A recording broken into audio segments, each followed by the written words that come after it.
A very good morning, ladies and gentlemen. I feel, thank you. I feel really honored to have got this opportunity of interacting with such energetic and youthful audience.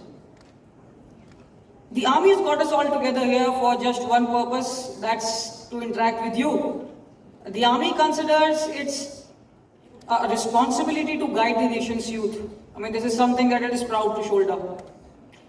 I want each one of you sitting here to realize that you are very, very important to the army and the nation. You are the future. So boys and girls, please brace up. As Mithali ma'am said, the country is looking up to you. Well, in the next 10 minutes or so, I shall take you along to the story of my life of 41 awesome years, which have made me the person I am, which have shaped me into the soldier I am today. I shall start with my school life. Well, till about class 4, I was a good student, top 5 in the class types. So I was doing pretty well for myself till then. Then I fell ill suddenly. I was majorly ill and my parents thought that I would probably survive. But then by God's grace and the good care that they took, I was alright and I was recovering. So this continued for like about 3 to 4 years. And all these 3 to 4 years I was just managing to move from one class to another, pretty mundane and boring. Then in class 8, I was in class 8 then I remember, my school had got a new basketball court. So the teachers were in the process of making the team, they were selecting school team probables. I also wanted to play. So I was skeptical, I'll get selected or no, but then if I don't get selected then what? But I still went for the trials and luckily I got selected. I think they selected me out of sympathy then. My teachers wanted me to feel better about myself. Well, I started practicing with the team and it worked wonders for me. Next year, a year later in class 9, I played nationals for Delhi. And I was the first student from my school to represent Delhi in the nationals. And from then, I was feeling alive. It's rightly said that nothing succeeds like success. I too wanted to taste it again. And this want to succeed made me work hard in everything I did. I wanted to taste it again, revel in its glory. This want to succeed made me study better too. After the class 10 board results, there's this annual prize distribution function that happens in the schools. So in my school, I was the only student getting awarded for both sports and studies for playing nationals as well as scoring 80% in all my subjects. You must be wondering 80%. In those days, 80% was a tough deal. So then how these sports helped me to do well in studies and other extracurricular as well. We often say that sports don't build character, but reveal it. In my case, sports revealed myself to me. And I owe a great deal to my teachers. It was their support, their guidance, which helped me. I couldn't have balanced sports, studies and other extracurricular without their guidance.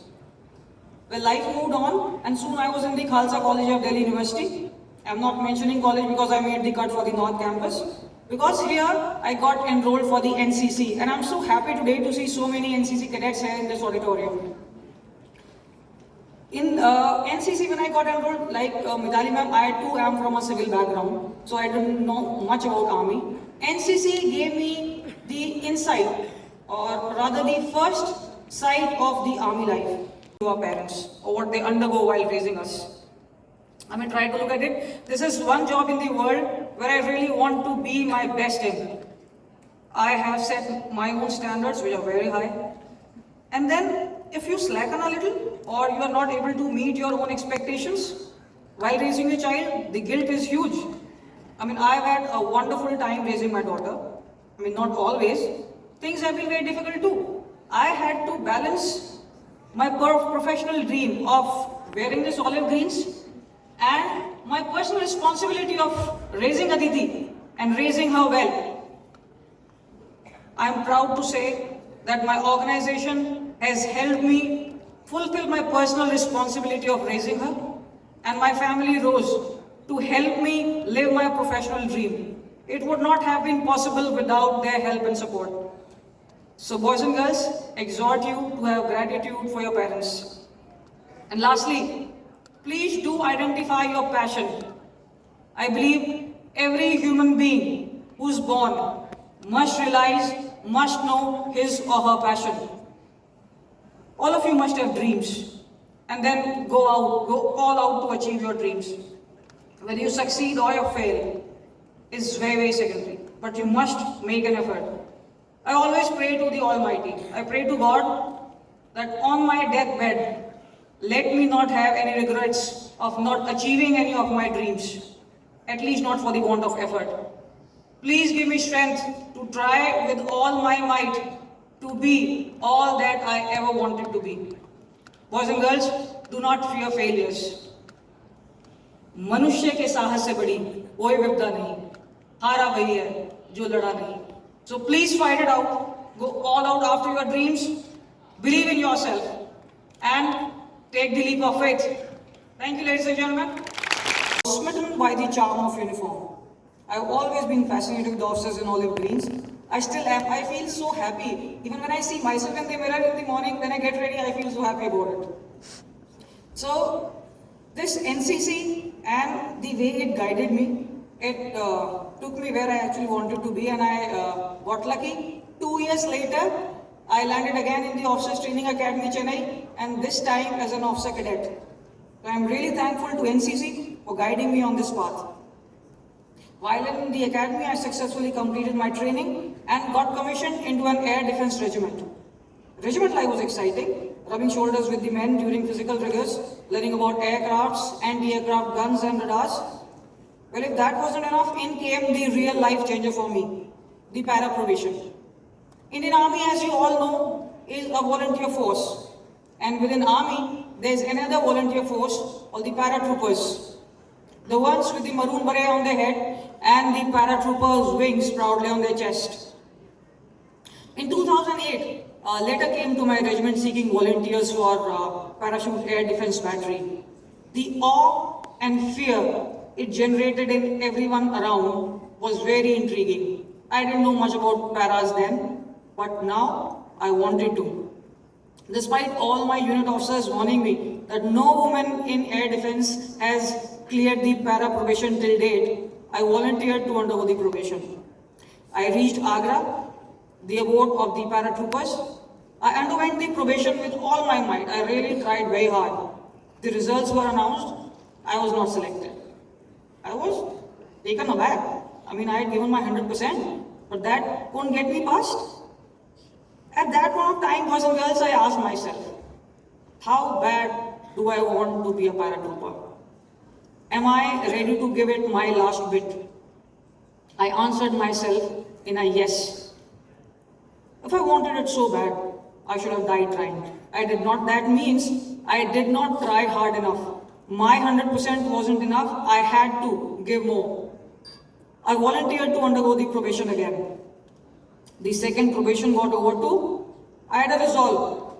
I'll give it what it takes. Nothing less than that. The results were announced, and this time I was selected. Hearing the result, I just stood there. I mean, I was trying to absorb it all.